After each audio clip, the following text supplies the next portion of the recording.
How are you all tonight? Are you good?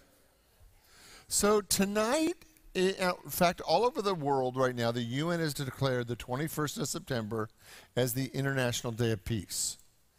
And it looks like we're going the wrong direction. Right? I mean, there's so many things going on in our world that as we light the candle tonight, I want you to make your own personal declaration for peace. Right? So what would it look like in your life if you were profoundly at peace? Because peace isn't going to happen out here till it happens in here. I mean, every night or every service we sing "Let Peace Begin with Me," right? And what we know is that millions and millions of people are profoundly anxious. So we can't create a world of peace when everybody's freaked out. I mean, it just doesn't happen that way, right? That peace is created when every one of us moves into a higher level of peace. And as spiritual people, we're invited to take a leadership role in that. So as I light the candle tonight for peace, I want you to really think in your own life, what is the thing that has kept you from peace? What is the fear? What is the anxiety? What is the worry? What is the story? What is the drama that keeps you from peace?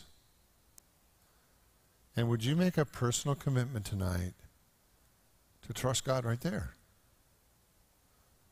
Would you make a personal commitment to be at peace?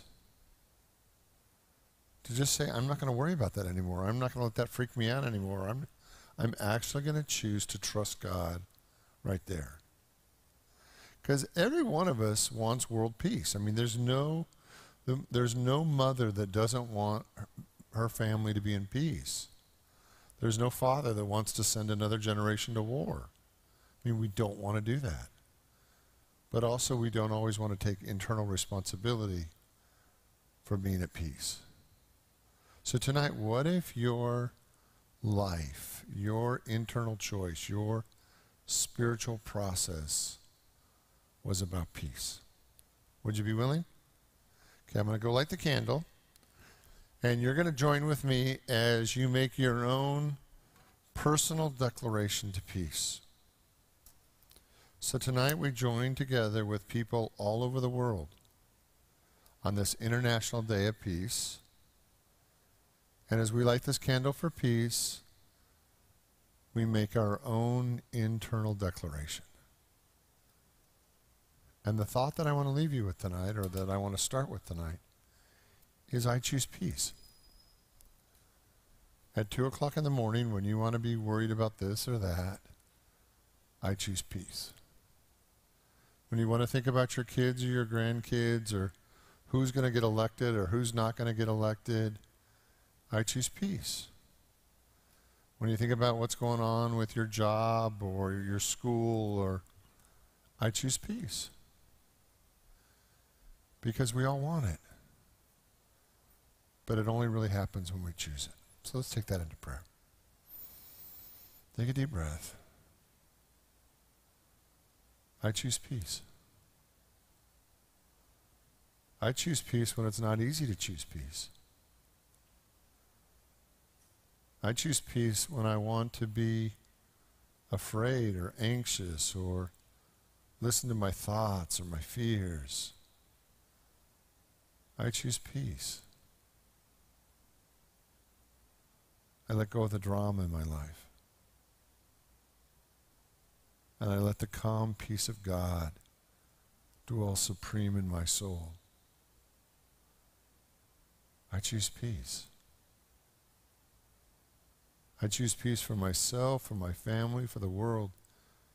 I choose peace. Today I make a decision to choose peace.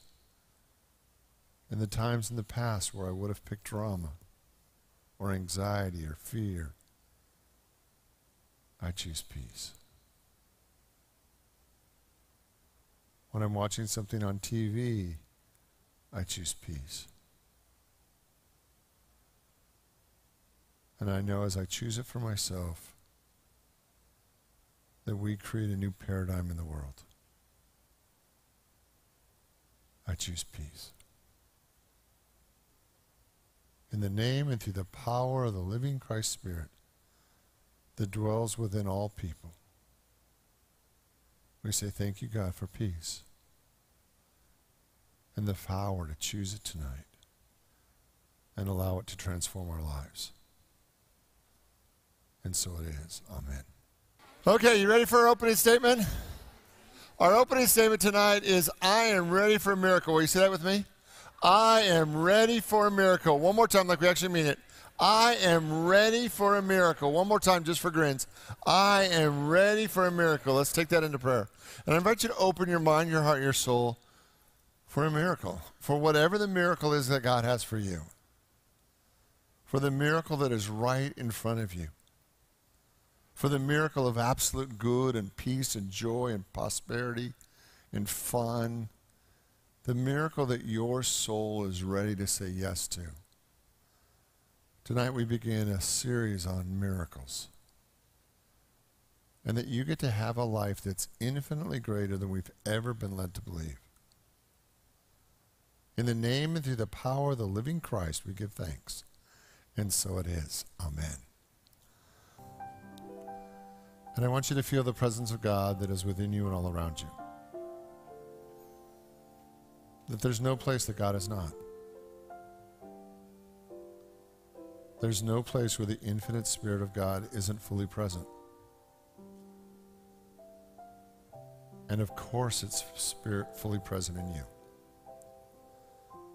That God in you is alive and dynamic. God in you is healing, blessing, and transforming your life right here, right now.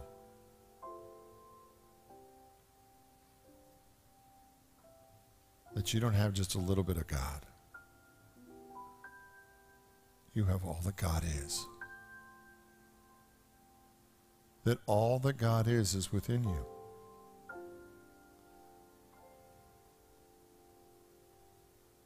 And tonight, we are willing to go forward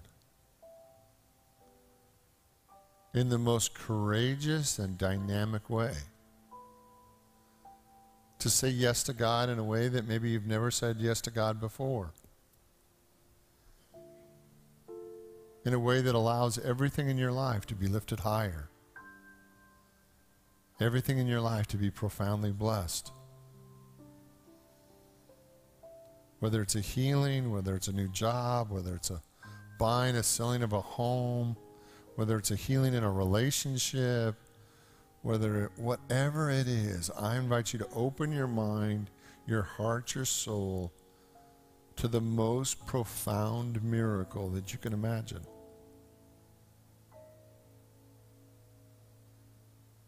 Let God do something truly extraordinary in your life.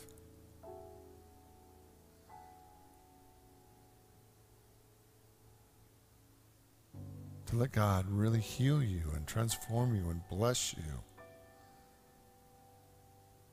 To release the full power of God in your life.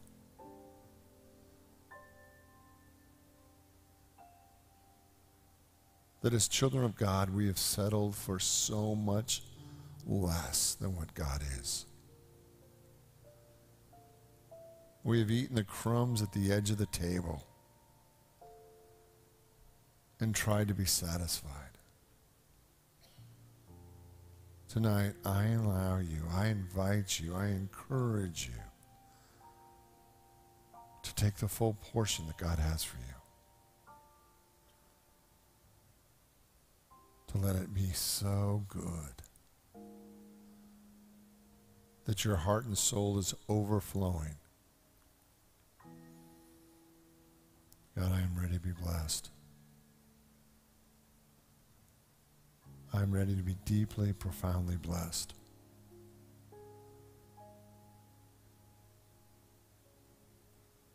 In the name and through the power of the living Christ, I say yes to my miracle. I say yes to all that you are, God. I say yes to a good that is beyond my imagination. I say yes. In the name and through the power of the living Christ, we give thanks. And so it is. Amen.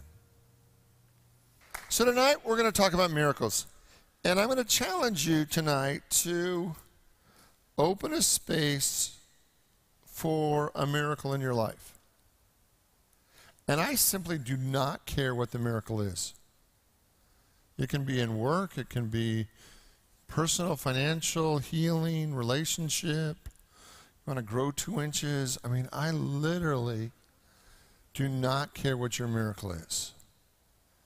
Over the last 14, 15 months, I've had the joy, the honor of speaking to Unity churches, mainly Unity churches, around the country and inviting people into miracles.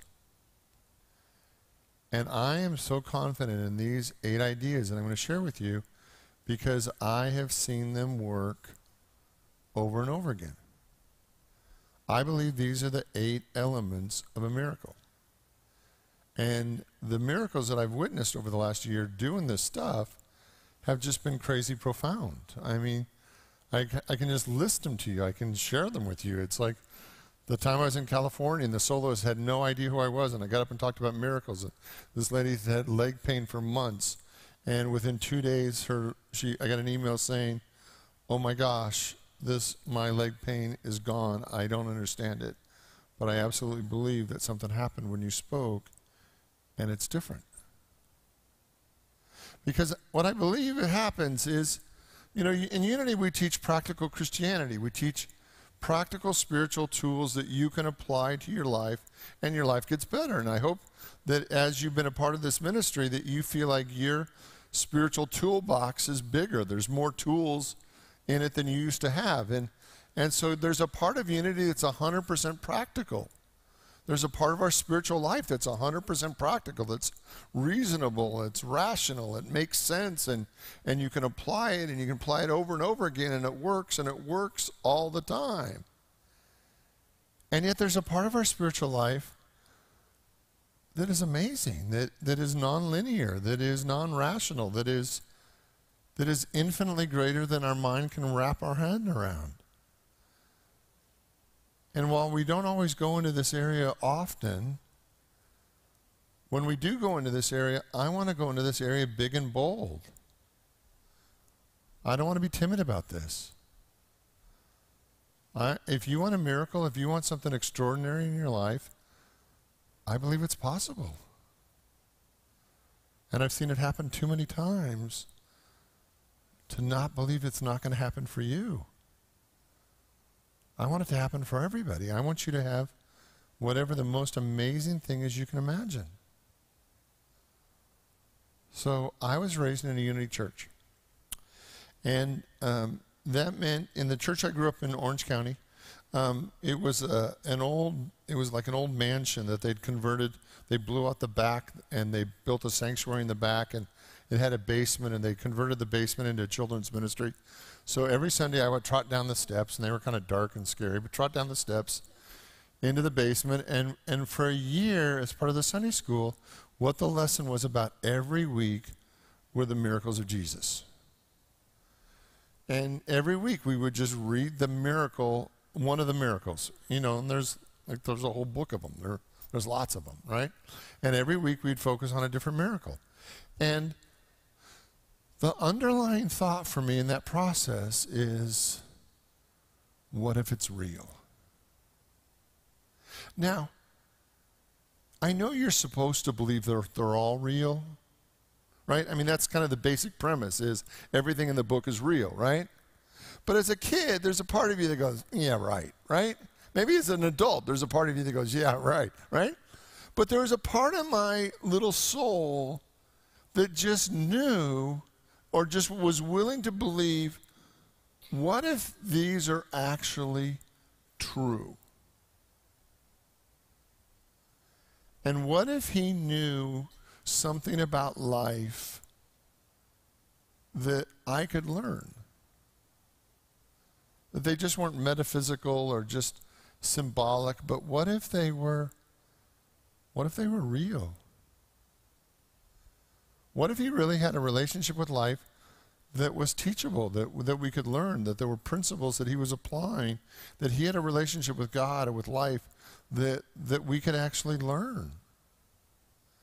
And that idea stuck with me pretty much my whole life. I mean, I've been intrigued by this idea of what did he know that we could actually apply to our own life to unleash a level of good that looked extraordinary. And I began to look at these miracles and to break them down and to look at the similarities and to see the patterns and to look at them in such a way that it was like you began to see what he was doing. You began to see the patterns and work, and you could begin to apply the patterns. That it wasn't magic, it wasn't woo-woo, there were principles there, spiritual principles at work that unleashed a level of good that if you were willing to engage in. And then I began to look at how faith healers, the ones that were real faith healers, how faith healers worked and how Eastern masters worked. And I began to look at wanting to understand their relationship with life. And I think over the time, I've learned some things. And I want to share with you 8 elements that I believe consistently show up over and over again when you're doing some amazing stuff.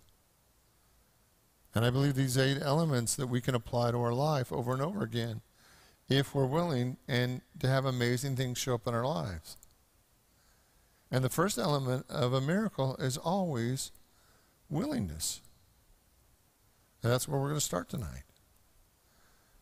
But over and over again, Jesus went to people and said, do you really believe I could do this? Are you willing to be healed? Because the first element of a miracle is that you have to be willing.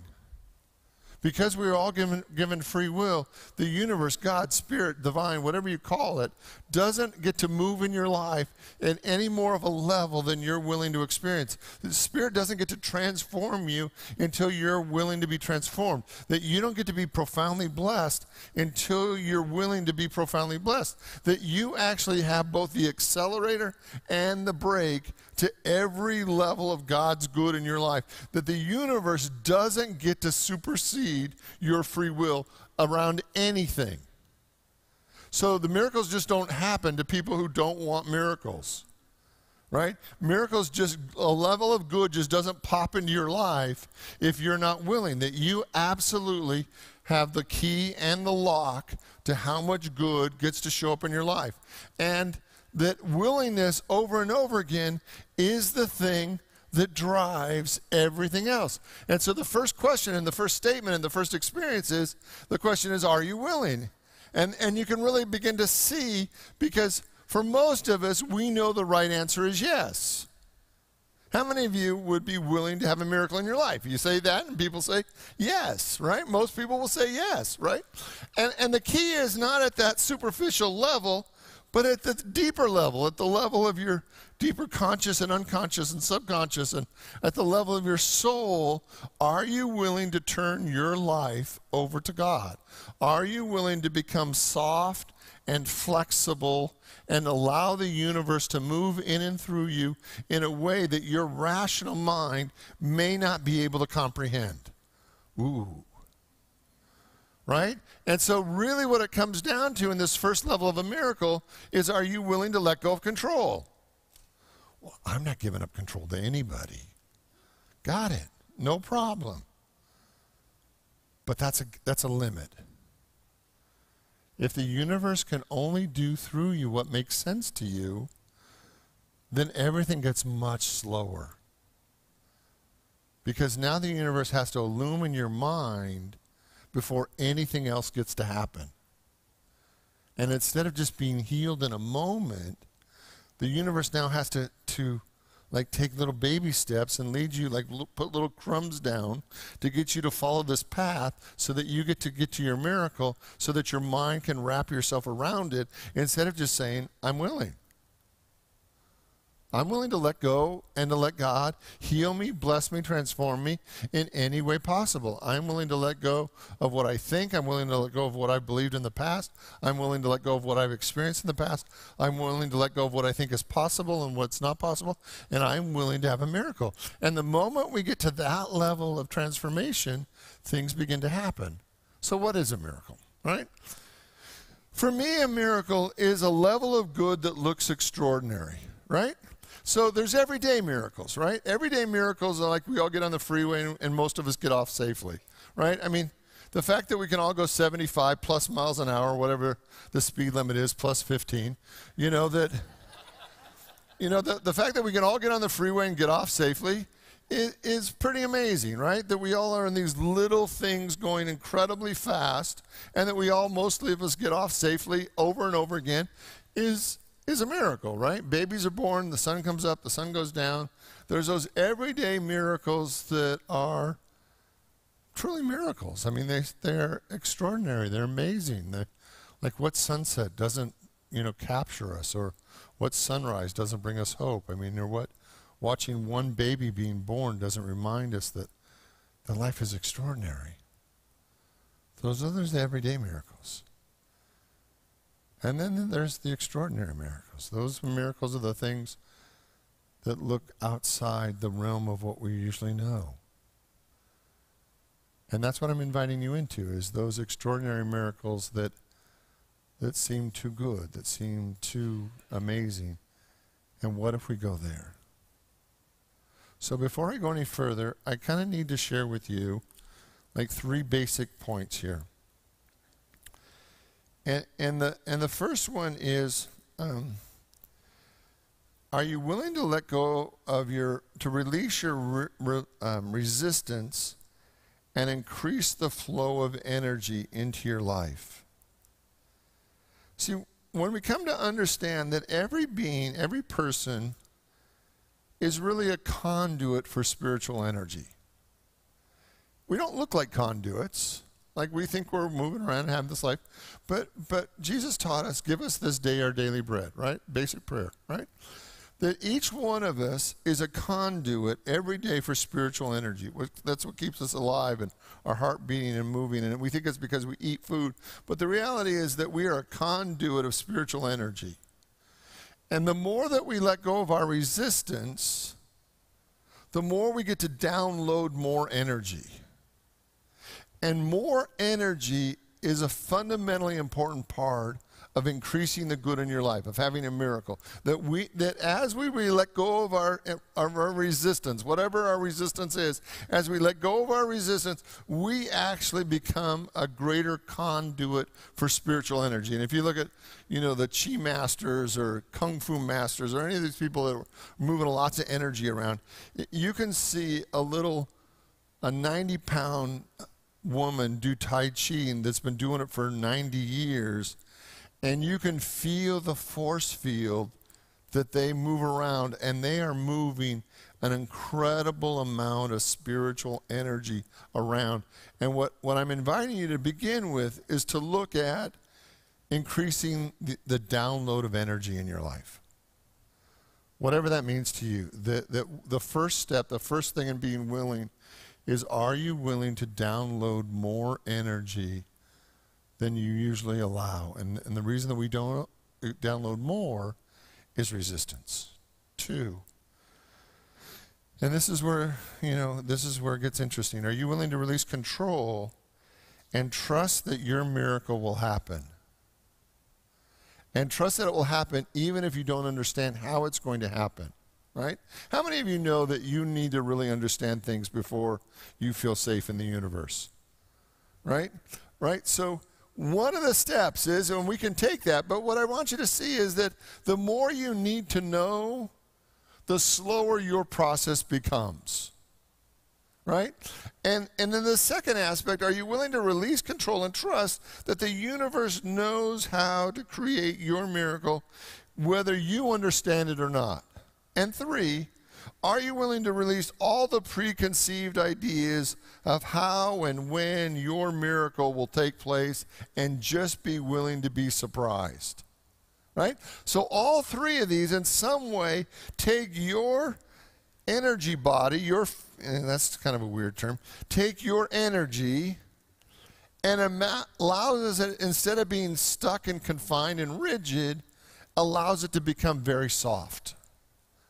And soft is good, right? The softer our energy becomes, the more God can play with us in a way that we can actually download more and more good, right? If you make a fist, right now, if everybody just make a fist, right? The harder you make that fist, right? How much energy could get through your fist? Not much, right? Because you're clenched, right? Can you see that this is not the best way to be a channel for divine energy? Right?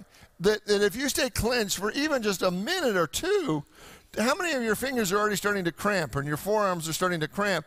Because we are not designed to be clenched. We're not designed to be rigid. We're actually designed to be in the flow of energy. And willingness moves us from being rigid to being soft. So would you say with me, I am willing for a miracle? Will you say that with me? I am willing for a miracle. I am willing for a life that is greater than I can imagine. Together? I am willing for a life that is greater than I can imagine. I am willing to be profoundly blessed. Together? I am willing to be profoundly blessed. Now, last time I did this, last summer when I did this, we had so many miracles. One of them was a woman here in the church. She had a little thing they were going in to take out. She went to the doctor to the surgery to have the thing taken out. Little mass, and they were going to take it out, and she got to the surgery center the day it was supposed to happen, and it was during the summertime when we were having our monsoons, and there was a monsoon, and the power went out, right? And the doctors didn't really feel like in the dark they were going to take this mass out, right? Lack of faith, I guess, right? So they decided that they weren't going to they shut the surgery center down that day because the power went out, and they rescheduled her, and it was 3 weeks later before they could get her back in. They brought her back in 3 weeks later to remove the little thing, and it was completely gone. Completely gone, right? Now, what usually happens after somebody has a miracle is somebody will come up with a rational reason why it happened.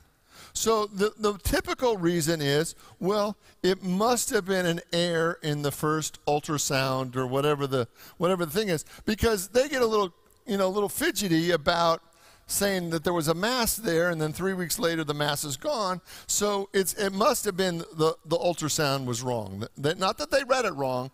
There was an abnormality, right? So because when you have a miracle, the rational mind then tries to kick in to figure out why that happened. Because it was there and now it's gone, right? That doesn't make sense, right? 3 weeks later, things just don't disappear, right? But it actually was just gone, right? So the moment we move into willingness, the moment we move into being soft, the universe begins to move in a way that's miraculous. So there's 8 elements.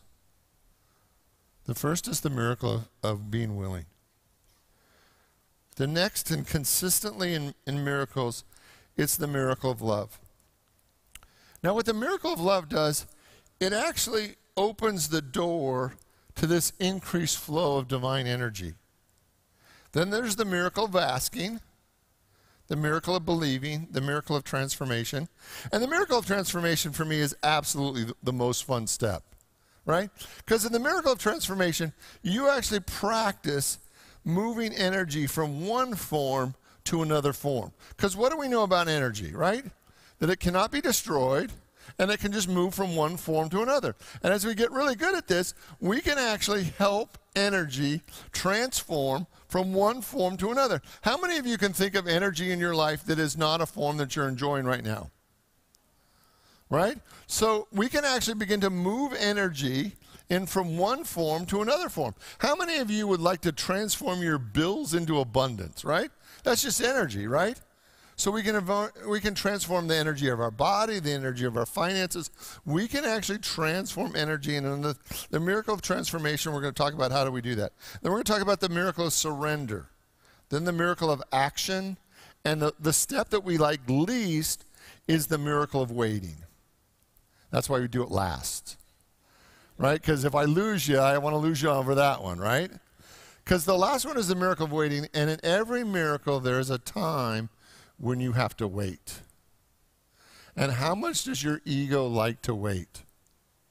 How much does your ego like to wait on God or anybody, the doctor in the doctor's office or a table at a restaurant? We do not like to wait. But sometimes the universe needs a little time to get your miracle right. And learning to wait in faith changes everything. So tonight I want to talk to you about the miracle where Jesus fed the 5,000. Because in this miracle, Jesus demonstrates all the elements of a great miracle. From Matthew 14, begins with verse 13. He withdrew from them in a boat to a lonely place. But when the crowd heard this, they followed him on foot from their towns. So in the first verse of this, Jesus goes away over and over again in Scripture to be alone, to connect with God, to deepen his relationship with the divine. And in this first verse, it teaches us the miracle of being willing. Because the reason that there was a miracle is that they were willing to follow him, that there was something in them that was speaking to them that said, even though I don't exactly know where he's going, I'm going to follow him. And the people followed him. And because they were willing to follow him, they had a miracle. And I'm not suggesting that you follow anybody out here.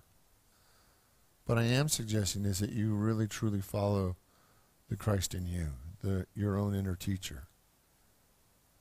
And that being willing is that you're actually willing to listen to what God is directing you to and to say yes. Verse 14. And he went ashore and saw the great throngs of people, and he had compassion on them, and he began to heal the sick. This is the miracle of love. Verse 15. And it was evening, and the disciples came to him and said, "This is a lonely place, and the day is now over. Send the crowds away into the villages that they might buy food for themselves." So one of the jobs of the disciples was to try to manage Jesus, right? Their job was to try to keep him safe, try to keep him fed, try to make sure that their teacher was taken care of.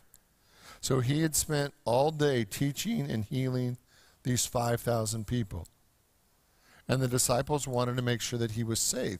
Because have you ever been at a family reunion when dinner was a couple hours late? Right? It gets ugly quick, right? And then I got 5,000 people that are going to be hungry. The disciples knew this, and it was like, send them away, because there's no way we can feed these 5,000 people, that we are way, way far away from any source of food. And Jesus said to them, they need not go away. Give them something to eat. This is the miracle of asking, of decreeing. Verse 17. But we only have 5 loaves and 2 fishes. Verse 18. And then he said, bring it to me. See, many times when it comes to your miracle, you want it to happen out there. You want somebody to ride in on their horse and save us. We think our miracle is going to happen out there. But over and over again, when Jesus was doing his miracles, he brought it into himself.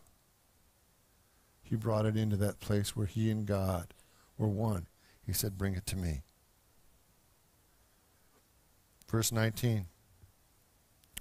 Then he ordered the crowd to sit on the grass. Now, those of us that are in Arizona, this is easier for us to understand. Because when people in California or Ohio or whatever, when they think of have them sit on the grass, they actually think of grass. Right? But this was the desert, right? We know the desert. So he was out in the middle of the desert, and he told them to sit on the grass. So you get that there was no grass, right? There might have been some shrubs, there might have been some stuff, but there was no golf courses. right? There were no city parks. We're not talking, an amphitheater here. It was rough, right? So there's a part of Jesus that was always seeing the possibility. So he told them, the crowd, to sit on the grass. And then taking the 5 loaves and the 2 fishes, he looked to heaven. He looked to the possibilities. He looked to believing. He blessed it, the miracle of transformation, and then he began to break it. And then he gave the loaves to the disciples, and the disciples gave it to the crowd. So here's how I think it happened. Jesus took what they had, the 5 and the fish and the loaves, and he simply looked up to heaven and he began to break it. He just began to break it. He stood in the presence of these 5,000 hungry people and he just began to break it. And when one basket was full, one of the disciples would run it into the crowd. And I want you to see how much faith that would take to run it into the crowd. Because they knew one basket was not going to feed 5,000 people. But the disciple would just run it into the crowd. And Jesus just kept breaking the fish and breaking the bread, and they filled the next basket. And the next disciple would run it into the crowd.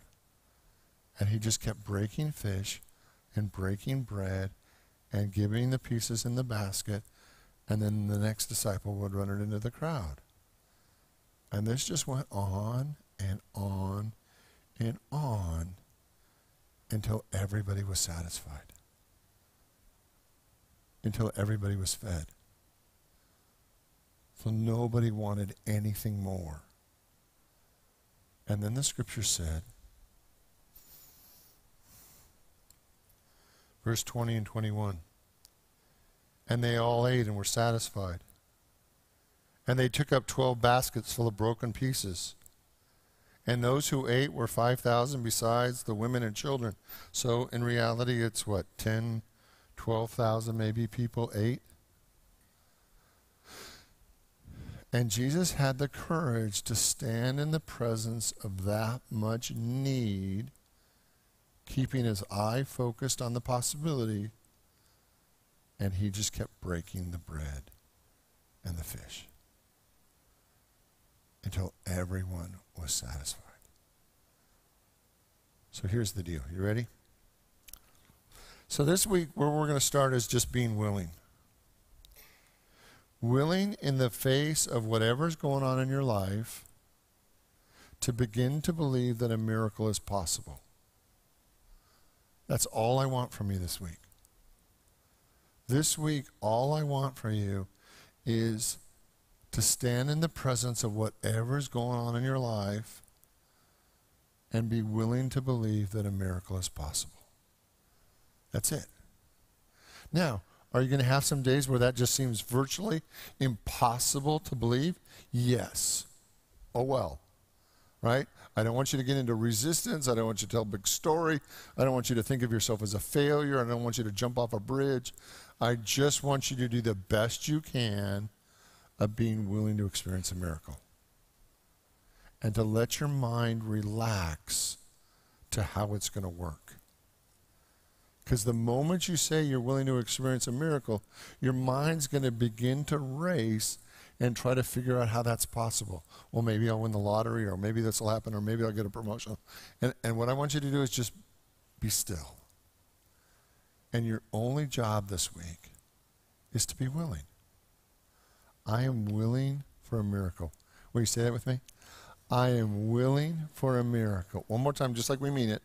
I am willing for a miracle. And anytime you feel yourself getting anxious, I want you to come back to that statement. I am willing for a miracle. Do I need to understand? Today I don't. Richard said all I have to do this week is be willing. I don't have to understand it. I don't have to like it. I don't even have to enjoy this process. It's all optional. But I'm willing for a miracle. One more time. I am willing for a miracle.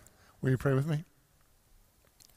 And I invite you to open your mind, your heart, your soul to your miracle. And whatever you see your miracle is today, however you understand it, whatever is the most that you can believe in, whatever the greatest good that you can experience, I am ready for a miracle. I am ready for something that special to come into my life. I'm ready to be profoundly blessed. I'm ready to be pleasantly surprised. I'm ready to get so excited that my miracle's coming. So tonight, we dedicate ourselves to God, to be absolutely soft, wide open, willing to experience a miracle. Tonight, we don't even have to understand how it's even possible, because our good is coming to us. And so it is. Amen.